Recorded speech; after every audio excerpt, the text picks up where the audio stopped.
Face au prix élevé de l'immobilier, pourquoi ne pas s'unir pour faire baisser les coûts? C'est la démarche des coopératives d'habitants. On en compte à peine une dizaine en France. Des particuliers s'entendent sur un projet de vie, investissent ensemble. Ils font construire, aménagent, entretiennent les logements toujours en concertation et paient un loyer en fonction de leurs moyens. Reportage de Christelle Méral et Guillaume Gozalbès. Propriétaire ou locataire? Et s'il existait une troisième voie, à mi-chemin entre la location et la propriété, pour un logement à prix modéré? C'est le principe des coopératives d'habitants. Quel est ce nouveau modèle? Quels sont les avantages et les contraintes?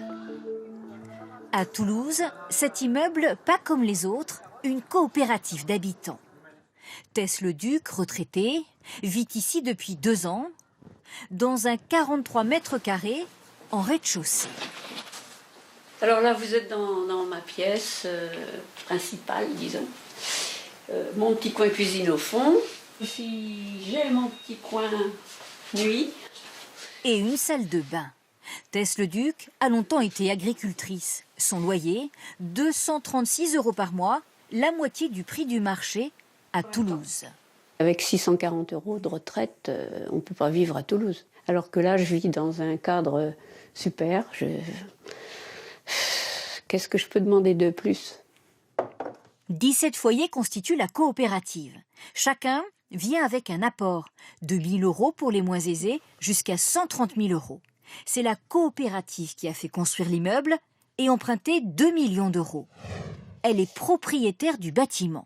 Chaque mois, avec leur loyer, les habitants remboursent le prêt en fonction de leurs ressources. Il a fallu 8 ans pour que le projet aboutisse. La coopérative a été créée par un petit groupe qui s'est progressivement élargi. Un système viable économiquement, car les hauts revenus compensent les autres.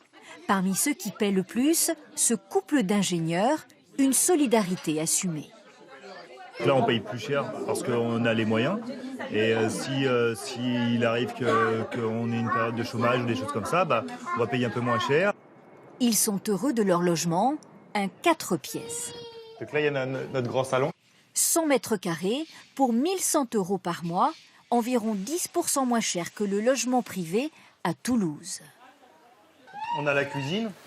Ils auraient pu devenir propriétaires, mais ils préfèrent la coopérative. Si on voulait la même surface sur la commune de Toulouse, c'était très cher. Si on voulait des prix raisonnables, il fallait plutôt venir sur du périurbain. Et nous, ça ne nous intéressait pas du périurbain, où on a les inconvénients de la ville sans avoir vraiment les avantages de la proximité. Ce qui les a aussi décidés, les espaces communs, chambres d'amis, local vélo, buanderie ou ce toit-terrasse. Dans l'immeuble, tout est décidé collectivement lors de réunions comme celle-ci. Je me disais peut-être faire un atelier sur une commission sur tout ce qu'on va faire sur le toit-terrasse. Il existe seulement 10 coopératives d'habitants en France. De nombreux projets ont du mal à aboutir.